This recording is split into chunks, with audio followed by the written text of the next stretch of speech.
آسانی کا ملنا اور مشکل کا دور ہونا اللہ کی نعمتوں میں سے ہے۔ اللہ سبحانہ و تعالیٰ کی اپنے بندوں پر بے شمار نعمتیں ہیں جنہیں ہم گن نہیں سکتے، لیکن کسی اچھے کام کی توفیق مل جانا، اس کام کا آسان ہو جانا، کسی کام کے کرتے ہوئے مشکل کا نہ آنا، یہ اللہ سبحانہ و تعالیٰ کی بہت بڑی نعمت ہے۔ مثلاً آپ نے ارادہ کیا کہ آپ اس مجلس میں حاضر ہوں گے جہاں اللہ کا ذکر ہوتا ہے، اللہ کا دین سیکھا جاتا ہے، اور اللہ سبحانہ و تعالیٰ نے آپ کے لیے سارے وسائل آسان کر دیے، آپ کو یہاں آنے تک کی سواری بھی عطا کر دی، آپ کو صحت بھی عطا کی، آپ کے لیے یہاں بیٹھنا آسان کیا، آپ کے لیے سننا آسان کیا، آپ کے لیے سمجھنا آسان کیا۔ یہ سب کچھ اللہ تعالیٰ کی توفیق سے ہے، کیونکہ کتنے ہی لوگ ایسے ہیں جو اس وقت ایسے کتنے ہی نیکی کے کام رمضان میں چاہتے ہوں گے، لیکن وہ ہسپتالوں میں ہیں، وہ کسی ایسی مشکل کا شکار ہے کہ وہ یہاں تک پہنچ ہی نہیں سکتے، یا یہ کہ ان کے دل میں خواہش بھی نہیں پیدا ہوتی، کسی نیکی کے کام میں شریک ہونے کی خواہش پیدا ہونا، یہ بھی اللہ تعالیٰ کی بہت بڑی رحمت اور بہت بڑی نعمت ہے۔ تو ہر انسان کو جو کچھ بھی حاصل ہوتا ہے اور اس کے لیے جو اسباب بھی حاصل ہوتے ہیں اور ان اسباب کو آسانی سے اویل کر لینا، یہ سب کچھ بھی صرف اللہ کی توفیق سے ہوتا ہے، بندہ ان کا مالک نہیں ہوتا، اللہ کے ہاتھ میں ہے یہ سب کچھ، اکیلے اللہ کے ہاتھ میں۔ اللہ تعالیٰ نے اپنے بندے شعیب علیہ السلام کے بارے میں فرمایا تھا کہ انہوں نے کہا وَمَا تَوْفِيقِي إِلَّا بِاللَّهِ عَلَيْهِ تَوَكَّلْتُ وَإِلَيْهِ أُنِيبُ، اور میری توفیق تو اللہ کی مدد کے ساتھ ہے، اسی پر میں نے توکل کیا اور میں اسی کی طرف رجوع کرتا ہوں۔ بس دین کے معاملات ہوں یا دنیا کے معاملات ہوں، دونوں طرح کے معاملات کو آسان بنانا، ان کو کر جانا ہمارے ہاتھ میں نہیں ہے، یہ صرف اور صرف اللہ کے ہاتھ میں ہے جو اکیلا ہے، اس کا کوئی شریک نہیں ہے۔ یہ زندگی چونکہ ایک امتحان ہے، اس لیے یہاں پر آسانیوں کے ساتھ تکلیفیں بھی ہوتی ہیں، لیکن یاد رکھیے کہ تنگی کے بعد اللہ تعالیٰ آسانی بھی پیدا فرما دیتا ہے، یعنی ایسا نہیں ہوتا کہ صرف تنگی ہی تنگی ہو، تنگی کے ساتھ ہی آسانی بھی ہوتی ہے۔ فَإِنَّ مَعَ الْعُسْرِ يُسْرًا، إِنَّ مَعَ الْعُسْرِ يُسْرًا، تنگی کے ساتھ آسانی ہے اور مشکل میں آسانی ہے۔ یعنی عام طور پر لوگ سمجھتے ہیں کہ زندگی صرف مشکل ہی مشکل ہے، لیکن اگر ہم غور کریں تو مشکلات میں اللہ تعالیٰ نے بہت سی آسانیاں بھی رکھی ہیں۔ سورۃ الطلاق میں اللہ تعالیٰ فرماتے ہیں لِيُنْفِقْ ذُو سَعَةٍ مِّن سَعَتِهِ وَمَنْ قُدِرَ عَلَيْهِ رِزْقُهُ فَلْيُنْفِقْ مِمَّا آتَاهُ اللَّهُ لَا يُكَلِّفُ اللَّهُ نَفْسًا إِلَّا مَا آتَاهَا سَيَجْعَلُ اللَّهُ بَعْدَ عُسْرٍ يُسْرًا، تاکہ وسعت والا اپنی وسعت میں سے خرچ کرے، اور جس پر اس کا رزق تنگ کیا گیا ہے اسے چاہیے کہ اس میں سے خرچ کرے جو اللہ نے اسے دیا ہے۔ اللہ کسی نفس کو تکلیف نہیں دیتا مگر جتنی اس نے اس کو طاقت دی، ان قریب اللہ تنگی کے بعد آسانی بھی پیدا کر دے گا۔ سورۃ الطلاق کی یہ آیت جو ہے یہ طلاق کے معاملات سے متعلق ہے، یعنی عام طور پر جب کوئی گھر ٹوٹتا ہے تو بہت مشکل پیش آتی ہے، اور اس وقت انسان سمجھتا ہے کہ دنیا اندھیر ہو گئی ہے، لیکن اللہ تعالیٰ کا وعدہ کیا ہے سَيَجْعَلُ اللَّهُ بَعْدَ عُسْرٍ يُسْرًا، کہ تنگی تو ہے، اس وقت مشکل تو ہے، پریشانی تو ہے، لیکن اللہ تعالیٰ اس کے بعد آسانی بھی لے آئے گا۔ اسی طرح پیغمبروں کے اوپر جب حالات بہت تنگ ہوئے، ان کی زندگیاں بہت مشکل میں آ گئیں، تو سورۃ یوسف میں آتا ہے حَتَّى إِذَا اسْتَيْأَسَ الرُّسُلُ وَظَنُّوا أَنَّهُمْ قَدْ كُذِبُوا جَاءَهُمْ نَصْرُنَا فَنُجِّيَ مَن نَّشَاءُ، یہاں تک کہ جب رسول نا امید ہونے لگے، یعنی رسولوں پر بھی اتنی زیادہ مشکلات آئی کہ ان کو یہ محسوس ہونے لگا کہ اب اس کے بعد کوئی رستہ نہیں نکلے گا، تو کیا ہوا؟ لوگوں نے سمجھا کہ ان کے ساتھ جھوٹ بولا گیا ہے کہ تمہارے لیے آسانیاں ہوگی اور کامیابیاں ہوگی، تو ان رسولوں کے پاس ہماری مدد آ گئی، پھر جسے ہم نے چاہا عذاب سے بچا لیا۔ اسی طرح جب قحط پڑتا ہے، خشک سالی ہوتی ہے، تو لوگ نا امید ہونے لگتے ہیں کہ یکایک اللہ تعالیٰ رحمت کی ہوائیں بھیج دیتا ہے اور بادل امڈ آتے ہیں، بارشیں ہوتی ہیں، ہریالی ہو جاتی ہے اور تنگی کے بعد آسانی پیدا ہو جاتی ہے۔ تو یہ اس دنیا کا اصول ہے کہ کبھی تنگی ہے اور کبھی آسانی ہے، کبھی رات ہے اور کبھی دن ہے، رات کے بعد دن آتا ہے اور دن کے بعد رات بھی آتی ہے۔ تو جو شخص اس حقیقت کو سمجھ جاتا ہے کہ دن کے ساتھ رات بھی ہے، تو وہ اپنے مشکل وقت کو بہت آسانی سے کاٹ لیتا ہے، کیونکہ اس کو یہ معلوم ہے کہ اس رات کو ختم ہونا ہے۔ یہ کیفیت یا یہ حالات جو اس وقت پیدا ہوئے ہوئے ہیں، یہ ٹھیک ہو جائیں گے۔ اس سلسلے میں آج ہم نے قرآنی دعا کا انتخاب کیا ہے سورۃ الکہف کی آیت نمبر 10 سے۔ اللہ سبحانہ وتعالیٰ فرماتے ہیں ربنا آتنا من لدنك رحمة وهيئ لنا من أمرنا رشدا۔ اس آیت کے بیک گراؤنڈ میں اللہ تعالیٰ فرماتے ہیں اس سے پہلے کیا آپ نے سمجھا کہ غار اور کتبے والے ہماری عجیب نشانیوں میں سے تھے؟ جب ان نوجوانوں نے غار کی طرف پناہ لی تو کہنے لگے، اے ہمارے رب، ہمیں اپنے پاس سے رحمت عطا کر اور ہمارے لیے ہمارے معاملے میں رہنمائی مہیا فرما۔ ان آیات میں اللہ سبحانہ تعالیٰ نے اصحاب کہف کا قصہ بیان کیا ہے۔ یہ کچھ نوجوان مسلمان تھے، ان کے ساتھ ان کا ایک کتا بھی تھا۔ ان کے ملک کا بادشاہ بت پرست تھا اور لوگوں کو مجبور کرتا تھا کہ سب بت پرست بن جائیں، تو جو لوگ نہیں مانتے تھے ان کے لیے وہ زندگی مشکل کر دیتا، انہیں سخت سزا دیتا۔ تو ان نوجوانوں نے اپنے دین اور ایمان کی حفاظت کی خاطر ہجرت کی، اپنا شہر چھوڑ دیا اور ایک غار میں جا کر پناہ لی، اور پھر اللہ تعالیٰ سے دعا کی کہ اے ہمارے رب، ہمیں اپنے پاس سے یعنی محض اپنے فضل اور اپنی جناب سے کوئی بھی رحمت جو تو چاہے ہمیں عطا فرما۔ جیسے موسیٰ علیہ السلام نے عرض کیا تھا، ربی انی لما انزلت الی من خیر فقیر، تو اسی طرح ان نوجوانوں نے بھی اللہ سبحانہ تعالیٰ سے دعا کی کہ یا رب تو ہمارے لیے ہمارے معاملے میں آسانی پیدا کر دے۔ لہٰذا ان کی دعا قبول کر لی گئی، ان کے کانوں پہ ایک پردہ ڈال دیا گیا جس کی وجہ سے غار کے باہر کی آوازیں ان تک نہیں پہنچتی تھی، اور انہیں اللہ تعالیٰ نے ایسا سکون عطا فرمایا کہ لمبی نیند سلا دیا، اور اس طرح انہیں ان کے دشمنوں کے خوف سے اور ان کی پریشانی سے نجات عطا کر کے اطمینان نصیب کیا۔ تو اس واقعے میں ہمارے لیے ایک بہت بڑا سبق ہے کہ جب انسان مشکل وقت میں اللہ سبحانہ تعالیٰ کی طرف رجوع کرتا ہے تو اللہ تعالیٰ اس کے لیے آسانی پیدا کر دیتے ہیں۔ مشکل یہ ہے کہ جب ہمیں کوئی تکلیف ہوتی ہے تو ہم انسانوں کی طرف دیکھتے ہیں کہ شاید یہ ہمارا مسئلہ حل کر دیں، لیکن انسان تو خود ہماری طرح محتاج ہے۔ یا ایھا الناس انتم الفقراء الی اللہ واللہ هو الغنی الحمید، اللہ غنی اور حمید ہے، سارے وسائل اس کے پاس ہیں، وہ قابل تعریف ہے اور وہی مشکلات کو آسان کر سکتا ہے۔ لہٰذا اصحاب کہف نے مشکل سے بچنے کے لیے سب سے اہم سبب اور سب سے اہم وسیلے کو پکڑا، اور وہ کیا تھا کہ اللہ سبحانہ تعالیٰ کی بارگاہ میں عاجزی، اللہ تعالیٰ سے خوب خوب دعائیں کرنا اور دعاؤں کے ساتھ اللہ کی پناہ لینا۔ ربنا آتنا من لدنک رحمہ، اے ہمارے رب تو ہمیں اپنے پاس سے رحمت عطا فرما۔ اور جب انسان صرف اللہ سبحانہ تعالیٰ کی رحمت سے امید لگاتا ہے تو اللہ سبحانہ تعالیٰ اس کی مدد ضرور کرتا ہے، کیونکہ اللہ تعالیٰ دیکھتا ہے کہ میرا بندہ اس وقت اب کرتا کیا ہے۔ اصل میں کوئی بھی مشکل جو آتی ہے ہماری زندگی میں وہ ہمیں کچھ نہ کچھ سکھا جاتی ہے، اور ہمیں اس امتحان سے گزار کر ہمارے درجات کو بلند کرنے کا ذریعہ بنتی ہے۔ انسان اس کے ذریعے میچورٹی کے لیول پہ پہنچتا ہے، آگے بڑھتا ہے۔ انسان اپنی عبادت کے ذریعے بھی آگے بڑھتا ہے، لیکن مشکلات پر صبر کر کے، مشکلات کو برداشت کر کے، اس کی حکمت اور اس کے اندر کے جوہر جو ہوتے ہیں وہ باہر نکل آتے ہیں، اور جن چیزوں کی طرف اور جن عبادات کی طرف وہ توجہ نہیں کر رہا ہوتا اور اللہ تعالیٰ چاہتا ہے کہ بندہ ان عبادات کی طرف توجہ کرے، تو مشکل وقت میں انسان پھر جب اللہ کی طرف رجوع کرتا ہے تو اللہ تعالیٰ اس کے لیے رہنمائی میسر کر دیتا ہے۔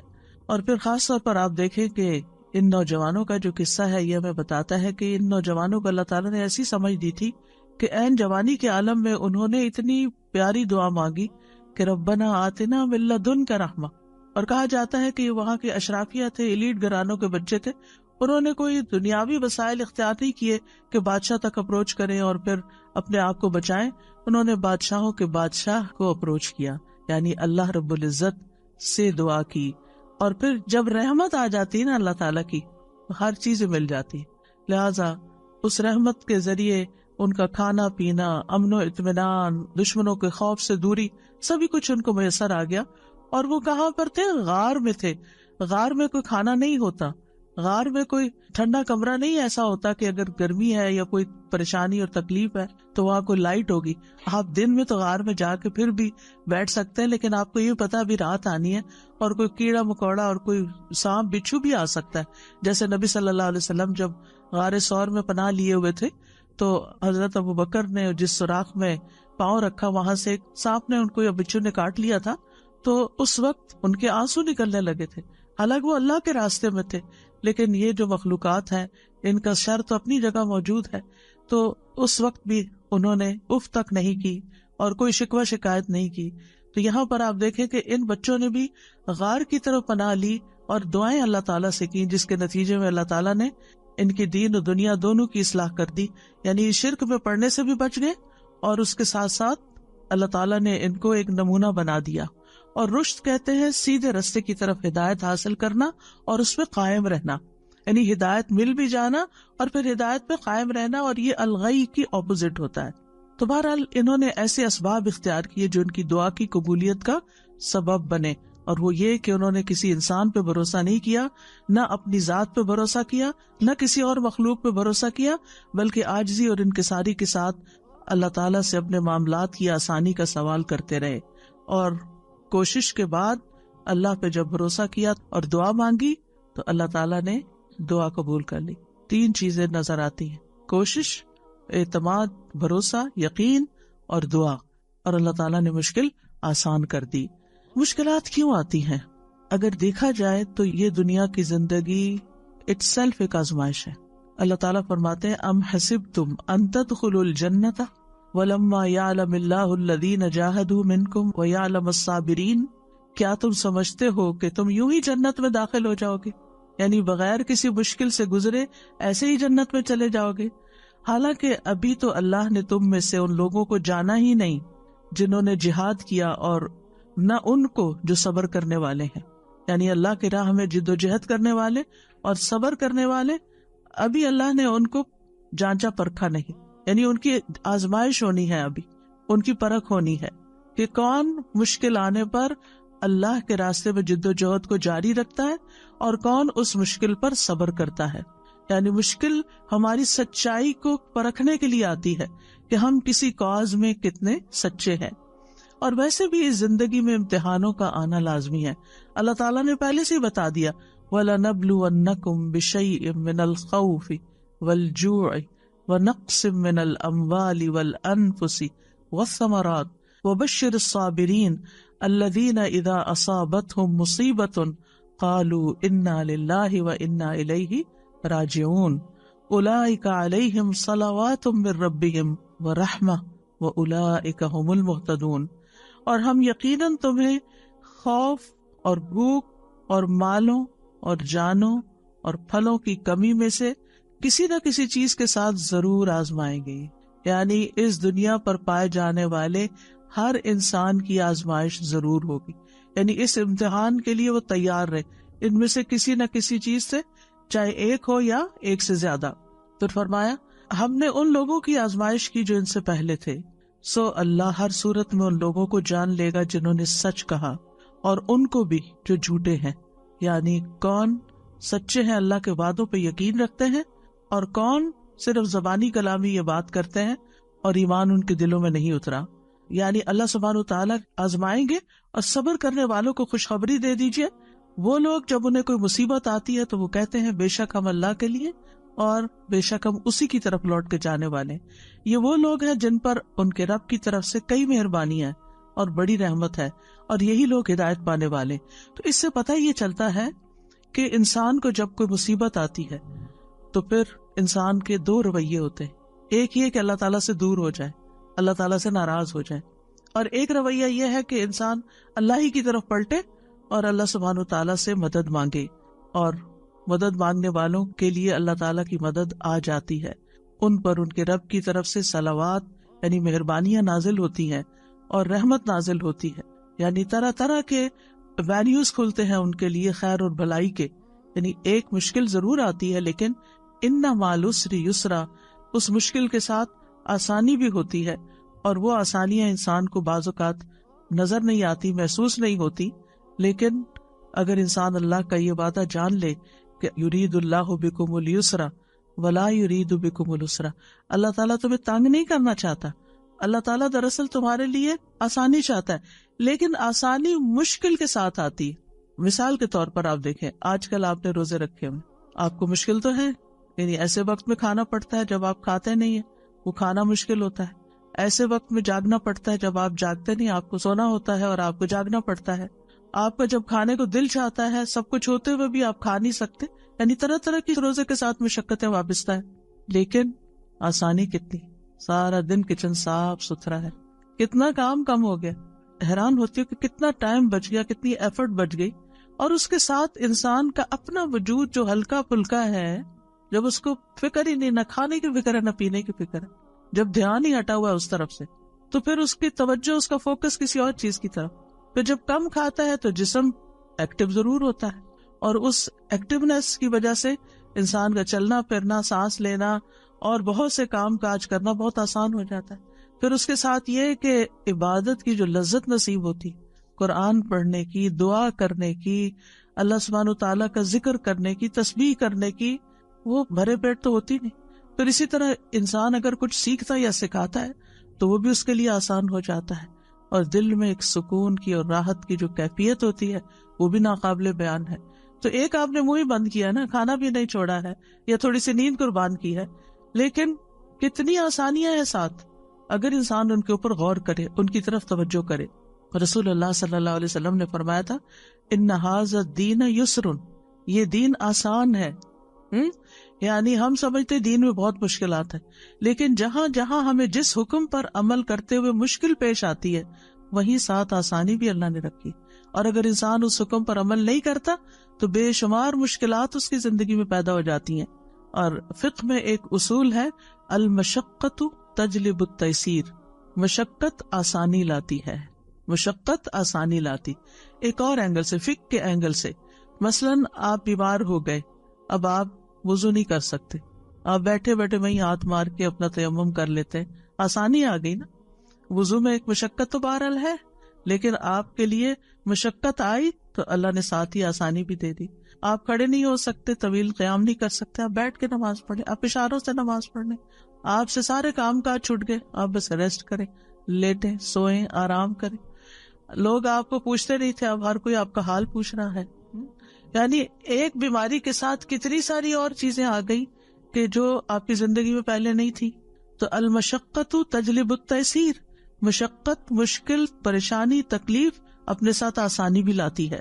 یعنی جب یہ کہا جاتا ہے نا دین آسان ہے، تو اس کا یہ مطلب نہیں کہ دین جو ہے وہ صرف آسانیوں کا مجموعہ ہے. مطلب یہ کہ اس کے جو احکامات ہیں ان پر چل کر انسان کو آسانی ملتی. اللہ کا وعدہ ہے، فَأَمَّا مَنْ أَعْطَى وَاتَّقَى وَصَدَّقَ بِالْحُسْنَى فَسَنُيَسِّرُهُ لِلْيُسْرَى.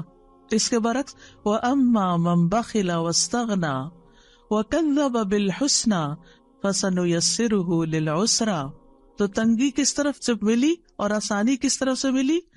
بس جس نے دیا، یعنی اللہ کے راستے میں دیا اور لوگوں کو آسانی دی، یعنی جو دینے والا ہاتھ ہے، دینے والا دل ہے، جو خرچ کرنے والا ہے، تو جس نے دیا اور اس نے تقوی بھی اختیار کیا، یعنی صرف خالص اللہ کے لیے دیا، صرف اللہ ہی کے لیے کیا جو کچھ کیا، اور اس نے بھلائی کو سچ مانا، ہر خیر کی بات جو اللہ کی طرف سے آئی اس پر یقین کر لیا، تو ہم اس کو آسان راستے کی سہولت دیں گے، اس کے لیے آسانیاں پیدا کر دیں گے. یعنی جس مشکل میں وہ ہے اس مشکل کو ختم کر دیں گے. اس کے برعکس جس نے بخل کیا، یعنی جو وہ دے رہا تھا اس کو روک لیا. بخل کیا ہے؟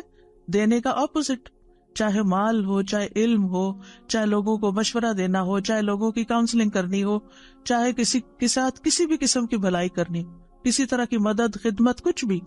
تو جو اپنے ان نیکیوں کو روک لیتا ہے، اما من بخلا واستغنا، اور بے پرواہ رہا، کسی کی پرواہ نہیں، بس میری جان پہ مشکل آئی ہے، صرف مجھے اپنی فکر ہے، اب میں سب سے بری ذمہ. یعنی بعض اوقات ایسا ہوتا ہے نا، جب انسان کے دن اچھے ہوتے ہیں تو وہ پھر دینے والا بھی ہوتا ہے، لیکن ذرا سے اگر مال میں کوئی کمی ہوئی تو پھر انسان پہلی چیز کیا سوچتا ہے؟ ہاتھ روکنے لگتا ہے. اور بعض اوقات اتنا ہاتھ روک لیتا ہے کہ اپنے سے بھی روک لیتا ہے، اپنے اوپر بھی خرچ نہیں کرتا، اور بے پرواہ رہا. یعنی کیفیت اس کی ایسی ہوئی کہ اس کو نہ دین کی پرواہ، نہ دنیا کی، نہ آخرت کی، اور بھلائی کو جھٹلا دیا. ہم اس کو سخت راستے کے لیے سہولت دیں گے، یعنی اس کے لیے زندگی اور مشکل کرتے چلے جائیں گے. آسانی اور مشکل صرف دنیا کی نہیں بلکہ دنیا اور آخرت دونوں کی ہے. بعض اوقات انسان بخل کرتا ہے، بعض اوقات انسان لوگوں کی پرواہ نہیں کرتا، دین کے احکامات کی پرواہ نہیں کرتا، اللہ کے حکم کی پرواہ نہیں کرتا، اور بھلائی کی تصدیق نہیں کرتا، پھر بھی اس کے لیے دنیا میں بہت کچھ ہوتا ہے، تو وہ چند دن کی بات ہوتی ہے، پھر سب کچھ اس سے لے لیا جاتا ہے، پھر جب قبر میں جاتا ہے تو قبر تنگ کر دی جاتی ہے۔ فَسَنُيَسِّرُهُ لِلْعُسْرَى، قبر کی تنگی ہوتی ہے، حشر کے دن اٹھے گا تو وہاں کی تنگیاں ہوگی، پھر اس کے لیے تنگی ہی تنگی ہے آگے۔ اور ویسے بھی آپ دیکھیں، بخیل وہی ہوتا ہے جس کا دل گھٹا ہوا ہوتا ہے، اور اس سے بدترین کیفیت کیا ہو سکتی ہے کہ کسی کا دل ہی گھٹا ہوا ہو، کسی کا دل ہی چھوٹا ہو، کسی کا دل ہی خوف کا شکار رہتا ہو، کسی کا دل ہی بخل کا شکار رہتا ہو اور جبن کا شکار رہتا ہو۔ یہ سارے دل یا سینے کی کنسٹرکشن ہے کہ جس میں انسان کسی وقت خوشی نہیں ہوتا، اس کو ایک تکلیف اور ایک پریشانی ہر وقت لگی رہتی۔ جو دینے والا ہوتا ہے، جس کا ہاتھ کھلا ہوتا ہے نا، جس کی ہتھیلی کھلتی ہے اس کا دل بھی کھلتا ہے، اس کو شرح صدر بھی ہوتا ہے۔ جو بانٹتا ہے اس کو ملتا ہے، جو دیتا ہے اس کے لیے وسعتیں پیدا ہو جاتی ہیں۔ یہ اللہ تعالیٰ کا وعدہ ہے۔ تو انسان کے مقابلے میں دینے والا بننا، اللہ کے مقابلے میں ڈرنے والا تقوی والا بننا، اور حق کے مقابلے میں اعتراف کرنے والا بننا، یہ آسانیاں لاتا ہے۔ اور دوسرا، انسان کے مقابلے میں روکنے والا، اللہ کے مقابلے میں سرکشی اور بے پرواہی کرنے والا، اور حق کے مقابلے میں انکار کرنے والا۔ ایسا شخص جو ہے پھر اللہ تعالیٰ اس کو تنگیوں میں ہی مبتلا کر دیتے ہیں۔ یعنی یہ غیر مومنانہ نفسیات ہے کہ انسان کا مزاج اس کو بدی کی طرف لے جائے، خیر سے روک دے، تواضع کی بجائے، ہمبلنس کی بجائے سرکشی اور بد اخلاقی اور بدتمیزی پر اکسا دے، اور پھر کسی کا حق دینے کی بجائے اس کا حق مارے، انصاف کی بجائے ظلم سے کام لے، کسی کی خوبی یا خیر کا اعتراف اکنالج کرنے کی بجائے اس کا انکار کرے۔ تو جو انسان اس طرح کا طریقہ اختیار کرتا ہے وہ آخر کار پھر بڑی مشکل کا شکار ہو جاتا ہے، اور وہ جہنم ہے۔ تو بہرحال اللہ تعالیٰ انسان کو خیر اور شر دونوں کے ساتھ آزماتا ہے۔ سورۃ الانبیاء میں ہے، کل نفس ذائقۃ الموت ونبلوکم بالشر والخیر فتنہ والینا ترجعون۔ ہر جاندار کو موت کا مزہ چکھنا ہے، اور ہم تمہیں اچھے اور برے دونوں طرح کے حالات میں آزماتے ہیں، اور بالآخر تمہیں ہماری طرف لوٹنا ہے۔ یعنی دنیا میں تمہارے اوپر دونوں طرح کے حالات آتے رہیں گے، لیکن جو تنگی اور تکلیف میں یقین کا پہلو اختیار کر لیتا ہے کہ اللہ تعالیٰ اس کو ضرور دور کرے گا، اللہ تعالیٰ اس کا درجہ بھی بلند کر دیتا ہے، اور اس مشکل سے بھی اس کو نکالتا ہے، اس کو گناہوں سے بھی پاک صاف کر دیتا ہے۔ اور حقیقت یہ ہے کہ رسول اللہ صلی اللہ علیہ وسلم کا یہ فرمان جو صحیح بخاری میں انسان کو حیران کر دیتا ہے، یہ پہلے بھی میں پڑھ چکی ہوں، لیکن میں جب اس کو پڑھتی ہوں میں حیران ہو جاتی ہوں۔ اور وہ کیا ہے؟ مَن یُرِدِ اللَّهُ بِهِ خَيْرًا یُصِبْ مِنْهُ، اللہ جس کے ساتھ بھلائی کا ارادہ کرتا ہے اسے مصیبت میں مبتلا کر دیتا ہے۔ اللہ جس کے ساتھ بھلائی کا ارادہ کرتا، اگر ہمیں کوئی مشکل پیش آتی ہے تو ہم کیا سمجھتے ہیں، یا کسی کے اوپر کوئی مشکل آتی ہے تو لوگ کیا سمجھنے لگتے ہیں؟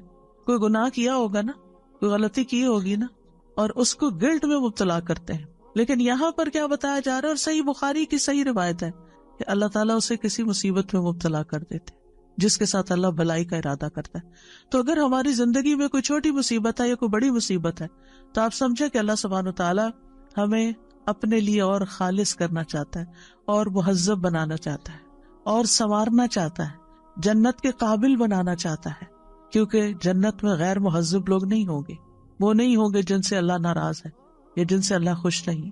تو یہ اللہ کی بندے سے محبت کی نشانی ہوتی ہے۔ یعنی جب آپ کو کوئی تکلیف ہو تو اس وقت پریشان ہونے کے بجائے مسکرانا شروع کر دیں اور سوچیں اچھا اللہ تعالیٰ یہ آپ کی محبت ہے، میں اس پہ راضی ہوں، رضیت باللہ ربا وبالاسلام دینا وبمحمد النبی۔ لیکن ہمیں ہمارے دین کے معاملے میں کسی آزمائش میں نہ ڈالنا۔ حضرت انس کہتے ہیں نبی صلی اللہ علیہ وسلم نے فرمایا، زیادہ ثواب بڑی آزمائش کے ساتھ ہوتا ہے، زیادہ ثواب بڑی آزمائش کے ساتھ۔ جب اللہ کسی قوم سے محبت کرتا ہے تو انہیں آزمائش میں مبتلا کرتا ہے، پس جو راضی ہو جائے اس کے لیے رضا ہے، اور جو ناراض ہو اس کے لیے ناراضگی مقدر ہو جاتی ہے۔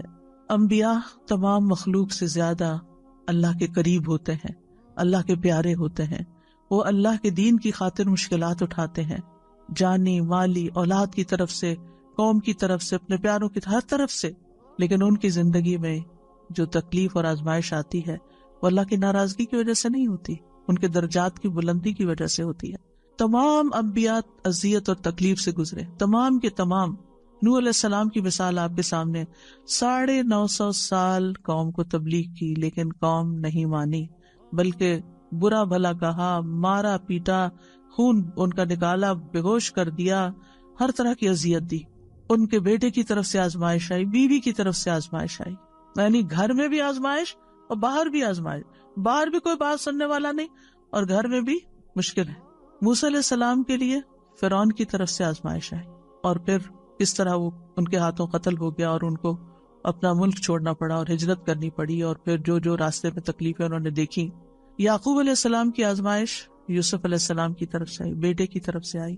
یوسف علیہ السلام کی زندگی میں ایک نہیں کئی آزمائشیں آئیں، آپ سب جانتے ہیں. بالآخر جیل میں جا پہنچے، یعنی وہ تمام چیزیں جن سے انسان بچنا چاہتا ہے وہ سب ان کی زندگی میں ہوتی گئی، لیکن اللہ سبحانہ وتعالیٰ نے پھر انجام کیسا کیا. ایوب علیہ السلام کی آزمائش بیماری کی صورت میں آئی. لوط علیہ السلام کی مشکل جس قوم کی طرف بھیجے گئے ان کی طرف سے آئی، پھر بیوی کی طرف سے بھی آئی، گھر والوں کی طرف سے آئی کہ وہ نہیں ایمان لائیں یا اس طرح ساتھ نہیں دیا اپنے شوہر کا جیسے دینا چاہیے تھا. اور نبی صلی اللہ علیہ وسلم کے لیے سب سے مشکل ترین دن کون سا تھا؟ طائف والا دن، پھر احد والا دن، پھر حنین والا دن. خندق میں آپ دیکھیے کتنی مشکل ہے، یعنی ساری جنگیں ہی مشکل تھی، کوئی بھی آسان نہیں تھی. پھر گھر میں بھی آپ دیکھیں ساری اولاد سوائے حضرت فاطمہ کے فوت ہو گئی، اور پھر آپ پہ تو بچپن سے مشکلات تھی، یتیم پیدا ہوئے، باپ کی شکل نہیں دیکھی، چھوٹی سی عمر معصوم بچے تھے کہ والدہ بھی فوت ہو گئی. یعنی کوئی آزمائش کی قسم آپ دیکھیں کہ جسے آپ آزمائش کہیں اور وہ آپ پر نہ آئی. آپ جس سے محبت کرتے تھے اپنے چچا جنہوں نے ہر معاملے میں ساتھ دیا، وہ ایمان نہیں لائے، اتنی تکلیف ہوئی ہوگی ان کو، کس دکھ اور کس کرب سے گزرے ہوں گے کہ وہ چچا جو ہر جگہ سپورٹ کر رہے ہیں وہ بات نہیں مان رہے، ایمان نہیں لا رہے.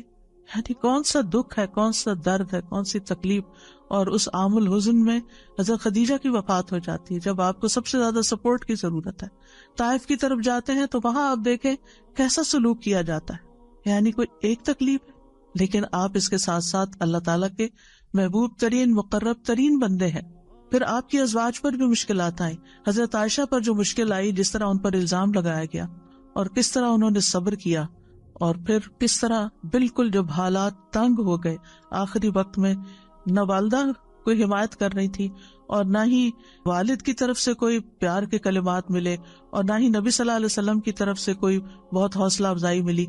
یوں لگتا تھا جیسے تکلیف کی شدت میں حواس کھو بیٹھی ہیں.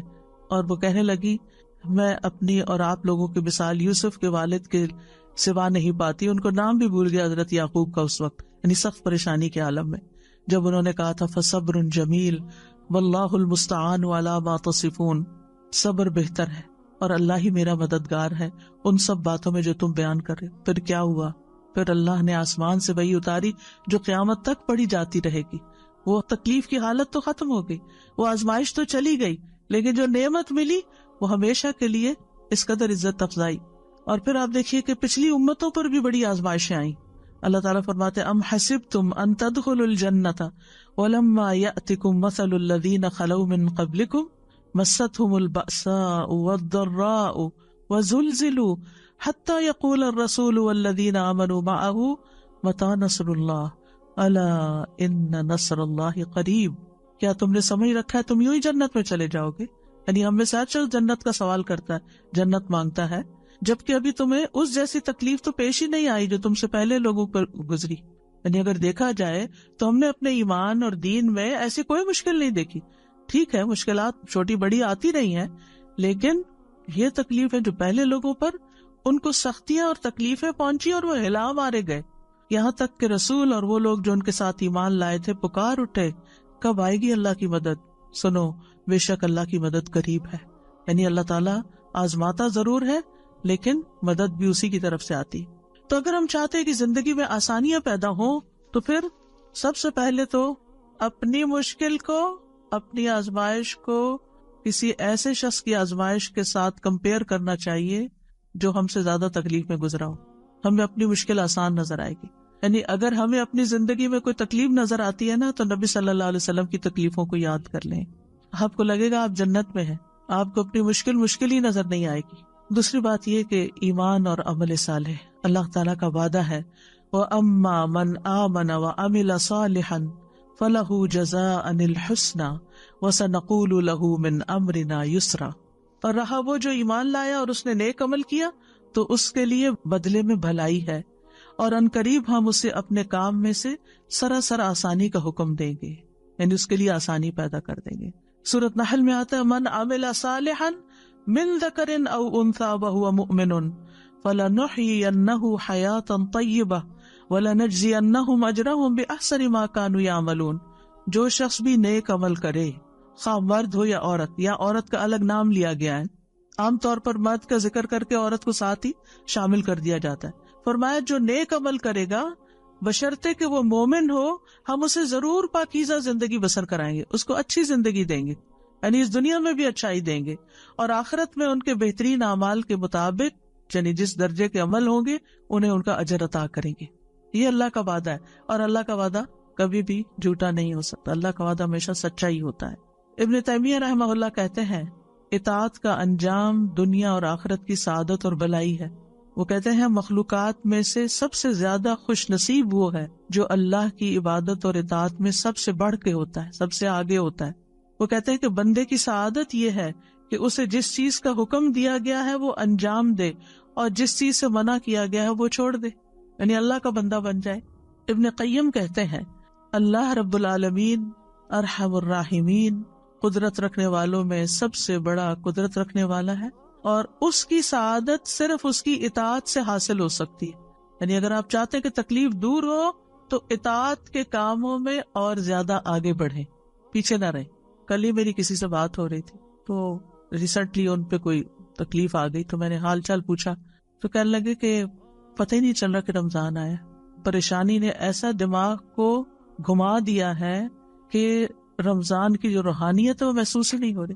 تو ہوتا یہ ہے کہ ایک آزمائش جب آتی ہے نا تو انسان کے دین کو خطرہ لاحق ہو جاتا ہے، دین میں اور پیچھے چلا جاتا ہے، دین کی روح نکل جاتی ہے. تو اللہ سبحانہ و تعالیٰ ایسی کسی مشکل میں نہ ڈالے کہ جب ہمارا دین کی چولیں ڈھیلی پڑنے لگی. میں نے ان سے کہا کہ آپ یہ دعا پڑھیں. کہنے لگے تو دعائیں بھول گئی ہیں کہ کون سی کس وقت پڑھتے ہیں. بعض اوقات انسان اتنا پریشان ہوتا ہے کہ اس کو اسی لیے فرمایا کہ والعصر ان الانسان لفی خسر الا الذین آمنوا وعملوا الصالحات وتواصوا بالحق وتواصوا بالصبر. تکلیف کے وقت ایک دوسرے کو حق اور صبر کی ضرورت ہوتی ہے. یعنی جب کوئی شخص کسی پریشانی میں ہو تو اس کو تنہا نہ چھوڑا جائے، بلکہ اس کو یاد دہانی کرائی جائے کہ اچھا اب یہ پڑھ لو، اب یہ پڑھ لو، اب یہ کر لو، اب یہ کر لو. پھر اس کے بعد یہ ہے، ابن قیم کہتے ہیں کہ اللہ کے وہ احکامات اور اس کا وہ حق جو اس نے اپنے بندوں پر واجب ٹھہرایا ہے، اور وہ شرعی احکامات جو اس نے ان کے لیے مشروع کیے ہیں، یہ آنکھوں کی ٹھنڈک ہے، دلوں کی لذت ہے، روح کی نعمتیں ہیں اور اس کی خوشیاں ہیں، اور اسی کے ساتھ روحوں کی سعادت ہے کہ انسان تکلیف کے وقت اور زیادہ اللہ کی عبادت کی طرف متوجہ ہو جائے. پھر ہے اللہ تعالیٰ کا تقوی اختیار کرنا، صرف اللہ سے ڈرنا. وَمَن يَتَّقِ اللَّهَ يَجْعَل لَّهُ مِنْ أَمْرِهِ يُسْرًا. جو اللہ سے ڈرے گا اللہ اس کے لیے اس کے کام میں آسانی پیدا کر دے گا، اللہ تعالیٰ اس کا کام آسان کر دیں گے. اس کا مطلب کیا ہے؟ اس کا مطلب یہ ہے کہ جب اللہ کا تقوی آئے گا نا، عموماً آپ دیکھیں کہ جو ہمیں تکلیف اور پریشانیاں ہوتی ہیں نا، یا مال کی طرف سے آتی ہیں، یا اولاد کی طرف سے آتی ہیں، یا باقی انسانوں کی طرف سے، چاہے کوئی بھی انسان ہو، اسپاؤز ہو یا کوئی فرینڈز ہو یا کوئی کلیگز ہو یا پارٹنرز ہو، یعنی کسی کی طرف سے بھی آ جاتی ہے. پھر جب تکلیف آتی ہے نا، سب سے پہلے تو اللہ تعالیٰ سے رابطہ کمزور، اس سے بدگمانی ہونے لگتی، میرے اوپر یہ کیوں مسئلہ آ گیا، باقی تو سب لوگ خوش ہیں. اب تقویٰ کیا کہتا ہے کہ نہیں، اللہ کی رضا پہ راضی ہونا ہے، تو انسان فوراً اپنے خیالات جھٹک کے واپس تقویٰ کی طرف لوٹتا ہے. پھر انسانوں کے ساتھ جب معاملہ ہوتا ہے تو انسان ایک دم غصے میں آ جاتا ہے اور برا بھلا کہنا شروع کر دیتا ہے. یعنی انسان کی مرضی کے خلاف جب کوئی چیز ہوتی ہے تو انسان مشتعل ہو جاتا ہے، مشتعل شعلے سے یعنی بھڑک اٹھتا ہے. پھر اس کی زبان پہ قابو نہیں رہتا، پھر اس کے جسٹس پہ قابو نہیں رہتا، یعنی اس کے جو سارے ایکشنز ہوتے ہیں وہ بالکل اللہ کی ناپسند کے ہو جاتے ہیں. اور بعض اوقات انسان ظلم کرنے لگتا ہے. کسی نے آپ کو ایک مارا نا تو آپ کا دل ٹھنڈا نہیں ہوتا جب تک آپ 2 نہ مار لیں. اب آپ نے اگر 2 ماری، ایک تو آپ کا بدلہ ہو گیا اور ایک آپ کے خلاف لکھا گیا. چاہے آپ اس وقت مصیبت میں اور رو رہے ہیں لیکن آپ ظالم ہو گئے اب، اور ظلم جو ہے وہ قیامت کے دن کے اندھیرے ہوں. یعنی بعض اوقات کسی نے کوئی ایسی بات کہہ دی، ایک چھوٹی سی بات کہہ دی اور ہم نے اس کو 10 سنا دی، ہم سوچتے ہیں ہم جیت گئے، ہمارا پلہ بھاری ہے. نہیں، آپ ہار گئے ہیں، آپ اللہ کے سامنے خسارے میں چلے گئے ہیں، آپ نے اپنی زبان کھول دی ہے، آپ ذلیل و رسوا ہو جائیں گے، کیونکہ زبان ہی انسان کو عزت کے مقام پہ پہنچاتی ہے اور زبان ہی انسان کو ذلیل و خوار کرتی ہے۔ اور اس کے نتیجے میں کیا ہوتا ہے، مثلا بزنس میں 2 شریک ہیں یا 2 پارٹنر، 2 کولیگز ہیں، اب اگر ان کے آپس میں کوئی انبن ہوئی ہے اور ایک دوسرے کو ذلیل کیا ہے، تو اس میں آپ دیکھیں کہ جتنے ان کے مل کے ترقی کرنے کے چانسز ہیں، سارے چانسز ختم ہو گئے۔ اب وہ جو اکٹھا کام کر رہے تھے وہ الگ ہو گیا، وہ الگ ہوا تو کئی اور مسائل کھڑے ہو گئے۔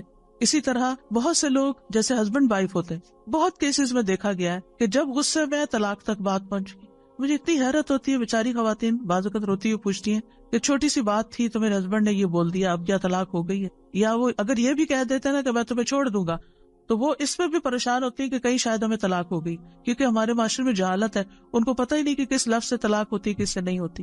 اور بعض لوگ پھر صرف گلٹ میں زندگی گزارتے رہتے، کیا پتا طلاق ہو چکی ہو، کیا پتا یہ ہو چکا ہو، وہ ہو چکا۔ ایسے میں خاص طور پر گھریلو معاملات میں اگر شوہر غصے میں ہے تو بیوی کو کیا چاہیے؟ خاموشی اختیار کر لے، جگہ بدل لے، آگے پیچھے ہو جائے، تاکہ جو شیطان نے آگ بھڑکائی وہ ٹھنڈی ہو جائے۔ اور اسی طرح اگر بیوی غصے میں آ گئی ہے تو شوہر کو چاہیے کہ وہ گھر سے یا تو باہر چلا جائے یا کوئی اور کام شروع کر دے، کیونکہ بعض اوقات سامنے بھی ہوتا ہے تو پھر وہ ایک دوسرے کو بولتے کیوں نہیں، بولو تم بھی لڑو تاکہ اور میدان گرم ہو۔ تو اس سے پھر یہ ہے کہ معاملات مزید خراب، ایک دوسرے کی رسپیکٹ چلی جاتی، عزت چلی جاتی، محبت چلی جاتی ہے، یعنی دل دور ہونے لگتے ہیں۔ بعض اوقات لوگ قریب رہ رہے ہوتے ہیں اور ان کے دل دور ہو جاتے ہیں، اور وہ کسی اور کی وجہ سے نہیں ہوتے، وہ اپنی غلطی کی وجہ سے ہوتے ہیں، یعنی خود ہم ایسی حرکتیں کر جاتے ہیں کہ جس کی وجہ سے دوسروں کی نگاہوں میں گر جاتے ہیں۔ تو اس لیے بہت ضروری ہے کہ اللہ کا تقوی اختیار، صرف اللہ کا تقوی آتا ہے کہ جو بندے کو روک لیتا ہے، اس کی زبان کو روک لیتا ہے، اس کے ہاتھ کو روک لیتا ہے، اس کے کسی غلط ایکشن کو روک لیتا ہے۔ پھر اللہ تعالیٰ کا فرمان ہے وَمَن يَتَّقِ اللَّهَ يَجْعَل لَّهُ مَخْرَجًا، اور جو اللہ سے ڈرے گا اللہ اس کے لیے تنگی سے نکلنے کا رستہ بنا دے گا، اور یہ بھی تقویٰ کے ساتھ ہی ہے۔ ربیع ابن خثیم کہتے ہیں کہ یہ ہر اس کام سے نکلنے کا راستہ جو لوگوں پر تنگ ہو جائے، یعنی بند گلی سے راستہ نکل آئے گا۔ پھر یہ کہ مشکل حالات میں اللہ پر ہی توکل کرنا چاہیے۔ سورۃ طلاق میں آتا ہے وَمَن يَتَوَکَّلْ عَلَى اللَّهِ فَهُوَ حَسْبُهُ ان اللہ بالغ امرہ قد جعل اللہ لکل شیء قدرا، اور جو شخص اللہ پر بھروسہ کرے وہ اس کو کافی ہو جاتا ہے، یعنی اللہ پر ڈیپینڈ کرے، اللہ سے مدد مانگے، اللہ کی طرف رجوع کرے، اللہ اپنا کام پورا کر کے رہتا ہے۔ بلا شبہ اللہ نے ہر چیز کا ایک اندازہ مقرر کر رکھا ہے، ایک وقت مقرر ہے اس مشکل سے نکلنے کا۔ ابن رجب کہتے ہیں مصیبت کے ساتھ راحت اور تنگی کے ساتھ آسانی کے باریک رازوں میں سے ایک راز یہ ہے کہ جب مصیبت شدید اور بڑی ہو جائے تو بندہ مخلوق کی طرف مائل ہونے سے مایوس ہو جاتا ہے، بندوں سے مایوس ہو جاتا ہے، اس کا دل اللہ وحدہ کی طرف متوجہ ہو جاتا ہے، اور یہ اللہ پر بھروسے کی اصل حقیقت ہے، اور یہ ان سب چیزوں سے بڑی چیز ہے جو حاجات سے مطلوب ہے، کیونکہ جو اللہ پر توکل کرتا ہے اللہ اسے کافی ہو جاتا ہے۔ یعنی پہلے ہمیں لوگوں پہ بڑا مان ہوتا ہے، یہ کام کرے گا، یہ فلاں میرا ساتھ دے گا، فلاں بھی ہے، فلاں بھی، لیکن جب کوئی ساتھ نہیں دیتا تو پھر انسان بندوں سے مایوس ہو کے صرف اللہ کی طرف رجوع کرتا ہے، اللہ کا بن جاتا ہے۔ اور اللہ تعالیٰ ہم سے چاہتا بھی یہی ہے کہ ہم اس کے بندے بن جائیں، اسی پر بھروسہ کریں، اس کی طرف رجوع کریں، اس کے لیے خالص ہو جائیں، اپنی دعاؤں میں اور زیادہ اخلاص پیدا کر لیں۔ اور پھر آپ دیکھیں کہ جو اللہ سے حسن ظن رکھتا ہے اللہ سبحانہ وتعالیٰ اس کو مشکل سے نکال دیتا ہے۔ غار ثور میں جب حضرت ابوبکر پریشان ہو گئے تھے کہ دشمن تو سر پہ آ گئے ہیں، تو نبی صلی اللہ علیہ وسلم نے کیا فرمایا؟ لا تحزن ان اللہ معنا، غم نہ کرو اللہ ہمارے ساتھ ہے۔ اور یہ کہنے کی دیر تھی فانزل اللہ سکینتہ علیہ، اللہ نے اس پر اپنی سکینت نازل کر دی، وأیدہ بجنود لم تروہا، ایسے لشکروں سے مدد کی جو تم نہیں دیکھ رہے تھے، اور کفار نامراد پلٹ گئے۔ پھر یہ ہے کہ مشکل میں اپنی تمام حاجات صرف اللہ کے سامنے رکھنی چاہیے۔ رسول اللہ صلی اللہ علیہ وسلم نے فرمایا جسے انتہائی شدید حاجت آ پڑے اور اس نے اسے لوگوں پر پیش کر دیا تو اس کی حاجت دور نہ ہوگی، اور جس نے اللہ پہ پیش کیا عنقریب اللہ اسے بے پرواہ کر دے گا، یا تو جلد ہی موت آ جائے گی یا جلد غنی ہو جائے گا۔ پھر یہ کہ اس بات پر پورا یقین رکھنا چاہیے کہ مشکل دور ہوگی انشاءاللہ۔ حسن ظن، خوش گمانی، سیجعل اللہ بعد عسر یسرا، یہ اللہ ہی کا وعدہ ہے، یعنی سختی کے بعد آسانی، تنگی کے بعد وسعت، اور فقر کے بعد مالداری اللہ تعالیٰ ضرور عطا کرے گا۔ پھر آپ دیکھیے کہ یہ یقین کہ ہر تنگی کے ساتھ دو آسانی ہے، فَإِنَّ مَعَ الْعُسْرِ يُسْرًا إِنَّ مَعَ الْعُسْرِ يُسْرًا، یعنی ہر مشکل کے ساتھ آسانی ہے، بے شک اسی مشکل کے ساتھ ایک اور آسانی ہے، یعنی مشکل بیچ میں اور آسانیاں دونوں طرف ہیں۔ نبی صلی اللہ علیہ وسلم نے فرمایا مدد صبر کے ساتھ ہے، کشادگی تنگی کے ساتھ ہے، بے شک ہر مشکل کے ساتھ ایک آسانی ہے، بے شک اسی مشکل کے ساتھ ایک اور آسانی ہے۔ ابن مسعود کہتے ہیں مشکل اگر کسی بل میں داخل ہو جائے سوراخ میں تو آسانی بھی آتی ہے، یہاں تک کہ وہ بھی اس کے ساتھ داخل ہو جاتی، یعنی اگر مشکل کہیں گھسی ہے آسانی بھی ساتھ گھس جائے گی۔ پھر یہ کہ کشادگی آنے تک جتنی دیر یا جتنے دن تنگی ہے انسان زیادہ سے زیادہ اللہ تعالیٰ کی طرف رجوع کرے، اور اگر معاملات آسان نہیں ہو رہے تو اللہ تعالیٰ کو بلیم کرنے کی بجائے کہ اللہ تعالیٰ دعا نہیں سنتا، یا لوگوں کو بلیم کرنے کی بجائے کہ یہ میری مشکل کا سبب ہے، کیا کرے؟ خود کو ملامت کرے، میری عبادت میں کمی ہے، میری کوئی غلطی ہے، میری نافرمانی ہے، میری دعاؤں میں کمی ہے، میری دعائیں کمزور ہیں۔ انسان اپنے اندر کی غلطی کو تلاش کرے۔ ابن رجب کہتے ہیں جب مومن پر مشکلات کے دور ہونے میں دیر ہو جائے اور وہ بہت زیادہ دعائیں مانگ مانگ کر اور عاجزی کر کے مایوس ہو جائے اور دعا کی قبولیت کے آثار ظاہر ہی نہ ہوں تو وہ اپنی ذات کی طرف رجوع کرے اور خود کو ملامت کرے، اپنے نفس کو کہے اے نفس یہ ساری مصیبت تیرے اپنی وجہ سے آئی ہے، اگر تیرے اندر کوئی خیر ہوتی تو تیری دعا قبول ہو جاتی۔ اور انسان کا اپنے نفس کو ملامت کرنا، یہ کہنا I was wrong, I am wrong، اللہ کو بہت سے نیک اعمال سے زیادہ محبوب ہے، کیونکہ لا الہ الا انت سبحانک انی کنت من الظالمین، اللہ تعالیٰ میری غلطی ہے، آپ کا کوئی قصور نہیں، ساری بھلائی تیرے ہاتھ میں، سبحانک تو پاک ہے ہر نقص اور عیب سے، غلطی میرے اپنے اندر ہے، مجھے میری غلطیاں دکھا دے، مجھے ان پر توبہ کی توفیق دے دے، مجھے اصلاح کی توفیق دے دے۔ آدم علیہ السلام کی توبہ کیسے قبول ہوئی تھی، آسانی کیسے ہوئی تھی؟ ربنا ظلمنا انفسنا وَإِن لَّمْ تَغْفِرْ لَنَا وَتَرْحَمْنَا لَنَكُونَنَّ مِنَ الْخَاسِرِينَ، اللہ ہم نے اپنی جان پر ظلم کیا، اگر تو ہمیں بخشے گا نہیں اور تو ہم پہ رحم نہیں کرے گا تو ہم ضرور خسارہ اٹھائیں گے۔ تو ہوتا بھی یہی ہے، مَا أَصَابَكَ مِن مُّصِيبَةٍ فَبِمَا كَسَبَتْ أَيْدِيكُمْ، یعنی تمہارے اپنے ہاتھوں کی کمائی سے تم پر مشکل آئی ہے۔ یعنی اگر انسان دعا کی قبولیت کا اہل نہیں، یعنی ایک انسان ہے مستجاب الدعوات ہے، ادھر دعا کرتا ہے ادھر دعا قبول ہوتی ہے، ادھر مشکل آسان ہو جاتی۔ ایک انسان ہے وہ ایسا نہیں ہوتا، دعا کرتا ہے مشکل آسان نہیں ہوتی، پھر کیا ہے؟ مطلب یہ ہے کہ ابھی وہ اس کا اہل نہیں کہ اس کی دعا قبول ہو، لہٰذا وہ جب اپنی غلطی کا اعتراف، اپنے گناہوں کا اعتراف اور استغفار کی کثرت کرتا ہے تو گناہ مٹ جاتے ہیں اور رستے آسان ہو جاتے ہیں۔ تو استغفار بہت فائدہ مند چیز ہے ہر تنگی اور رکاوٹ دور کرنے کے لیے، جیسے مال میں تنگی آئی ہے یا اولاد میں ہے یا کاروبار میں ہے یا کسی بھی طرح کی دل میں تنگی ہے، رزق میں تنگی ہے، استغفار کی کثرت ان ساری رکاوٹوں کو استغفار دور کرتا ہے۔ اور پھر خاص طور پر صدقہ و خیرات، لوگوں کو دینا، لوگوں پر احسان کرنا، لوگوں کی زندگیوں کو آسان کرنا، اطاعت کے کام کرنا، یعنی صرف دل سے نہیں، یعنی زبان سے بھی اور عمل سے بھی۔ اب مثلا دوسروں کی زندگی آپ کیسے آسان کر سکتے ہیں؟ ان کو کوئی اچھا مشورہ دے کے، ان کا کوئی کام کر کے، ان کی کوئی مدد کر کے، کیونکہ جو انسان کسی کی مدد نہیں کرتا، کسی کی خدمت نہیں کرتا، کوئی کام نہیں کرتا، نکما اور بیکار ہوتا ہے، وہ کسی کے دل میں عزت نہیں پا سکتا، وہ کسی کے دل میں جگہ نہیں بنا سکتا۔ اور جب آپ کسی کی مدد نہیں کرتے تو کوئی آپ کی مدد کب کرے گا؟ ان تنصر اللہ ینصرکم، اگر تم اللہ کی مدد کرو گے، اللہ کو تو مدد نہیں چاہیے، مطلب کیا ہے؟ اللہ کے دین کی، یا اللہ نے جہاں جہاں مدد کرنے کا کہا ہے ینصرکم، تو مدد تمہارے پاس آئے گی۔ حدیث میں آتا ہے کہ جو بندہ بندوں کی ضروریات پوری کر رہا ہوتا ہے اللہ تعالیٰ اس کی حاجتیں پوری کر دیتا ہے، لیکن اگر ہم سستی کا شکار ہوں اور اگر ہم صرف اپنی ہی دنیا میں کھوئے رہیں اور بندوں کے لیے خیر اور بھلائی کا باعث نہ بنے تو زندگی تنگ ہونے لگتی ہے۔ اور پھر نماز اور صبر کے ذریعے مدد حاصل کرنا، ہمت کرنا اور صبر کرنا، وَاصْبِرْ عَلَىٰ مَا أَصَابَكَ إِنَّ ذَلِكَ مِنْ عَزْمِ الْأُمُورِ، صبر کے نتیجے میں تکلیفیں دور ہو جاتی ہیں۔ ابن قیم کہتے ہیں 3 چیزیں انسان کو آزمائش پر صبر کرنے پر آمادہ کرتی ہیں۔ نمبر 1 یہ کہ انسان اچھے بدلے کو ذہن میں رکھے، یعنی تکلیف کیسے آسان ہوگی کہ انسان سوچے میرے لیے اجر ہی اجر ہے، جتنی دیر یہ تکلیف ہے دل خوش ہو جائے گا اس کا۔ دوسرا یہ کشادگی کی روح کا انتظار کرنا، یعنی تکلیف میں کشادگی کے انتظار میں کہ ابھی کھل جاتا ہے رستہ، ابھی مثلا آپ ٹریفک جام میں پھنس گئے تو بجائے اس کے کب کھلے گا، پتہ نہیں کتنے گھنٹے لگیں گے، نیگیٹو سوچنے کے بس ابھی ہوگا، اس وقت سے میں کوئی فائدہ اٹھا لوں، کچھ پڑھ لوں، کچھ ذکر کر لوں، ایک سورت یاد کر لیتی، آپ دیکھیں گے آپ کو یاد ہی نہیں رہے گا کہ راستہ بند تھا، کھل جائے گا، اللہ کو پکارنے لگیں گے آپ۔ اور تیسرا یہ ہے کہ مصیبت کو دو چیزوں سے دور کرنا، یعنی بندہ اپنے اوپر اللہ کی نعمتوں کو شمار کرے، اور اگر وہ انہیں گننے اور شمار کرنے سے عاجز آ جائے گا تو وہ مصیبت اس پہ آسان ہو جائے گی جس میں وہ مبتلا ہے، کیونکہ وہ اتنی ہی نعمتیں یاد کر لے گا کہ وہ کہے گا یہ کیا مشکل ہے۔ پھر قرآن سے تعلق جوڑنا، ابن قیم کہتے ہیں کسی نیک آدمی سے کہا گیا ہم روزانہ کتنا قرآن پڑھیں؟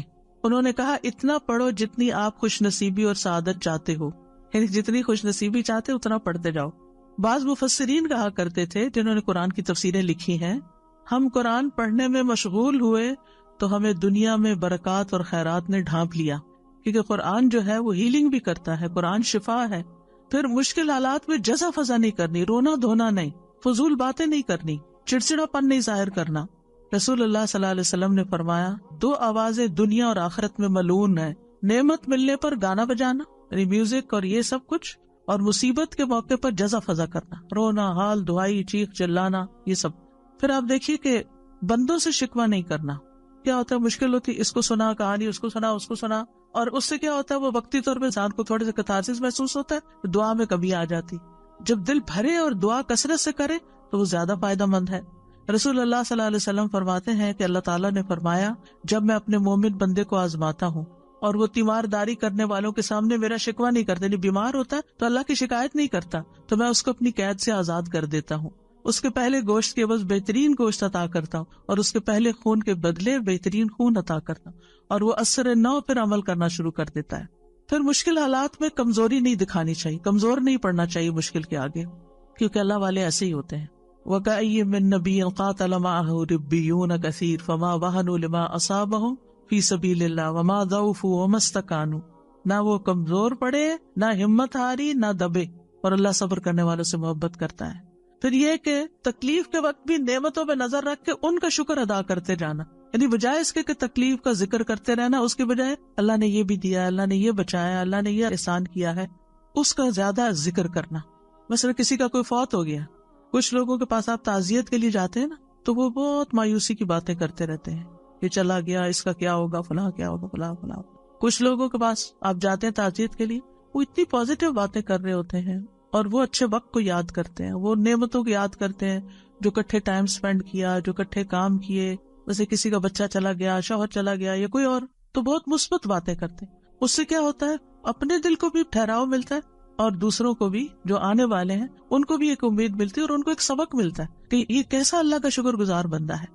اللہ تعالیٰ کا فرمان ہے لَئِن شَكَرْتُمْ لَأَزِيدَنَّكُمْ، تم شکر ادا کرو گے اور نعمتیں دوں گا، اور اگر تم نے ناشکری کی تو جو ہے وہ بھی چلی جائیں گی۔ مصیبت پہ 4 باتوں پہ شکر کرنا چاہیے، کوئی مصیبت اور تکلیف ہو تو 4 چیزوں پہ شکر۔ نمبر 1، شرح کہتے ہیں جب مصیبت لاحق ہوتی ہے مجھے تو میں اس پہ 4 بار اللہ کا شکر ادا کرتا ہوں۔ میں اس بات پہ شکر ادا کرتا ہوں کہ مجھے اس سے بڑی مصیبت لاحق نہیں ہوئی، اس سے بڑی بھی ہو سکتی تھی۔ میں اس بات پہ شکر ادا کرتا ہوں کہ اس نے مجھے صبر عطا کیا، یعنی اللہ نے مجھے صبر دیا، اس پہ بھی شکر۔ پھر کہتے ہیں میں اس بات پہ اللہ کا شکر ادا کرتا ہوں کہ اس نے مجھے انا للہ و انا الیہ راجعون کہنے کی توفیق عطا کی، کیونکہ اس طرح میں ثواب کی امید رکھتا ہوں۔ اولئک علیہم صلوات من ربہم ورحمہ واولئک هم المہتدون، ساتھ ہی اللہ تعالیٰ کی طرف سے بشارتیں۔ میں اس بات پر شکر ادا کرتا ہوں کہ یہ مصیبت میرے دین میں واقع نہیں ہوئی۔ پھر اسی طرح یہ کہ آپ پر مشکل آئی ہے، آپ دوسروں کی مشکلات حل کریں، دوسروں کے کام کے بن جائیں، دوسروں کی مدد کریں۔ جس نے کسی مومن سے دنیا کی تکلیفوں میں سے کسی تکلیف کو دور کیا، اللہ اسے قیامت کے دن کی تکلیفوں میں سے کسی تکلیف کو دور کر دے گا۔ جس نے تنگ دست پہ آسانی کی، اللہ اس پر دنیا اور آخرت میں آسانی کرے گا۔ جو کسی مسلمان کی پردہ پوشی کرے گا، اللہ اس کی دنیا اور آخرت میں پردہ پوشی کرے گا۔ اللہ اس وقت تک بندے کی مدد میں ہوتے ہیں جب تک وہ بندہ اپنے بھائی کی مدد میں لگا رہتا ہے۔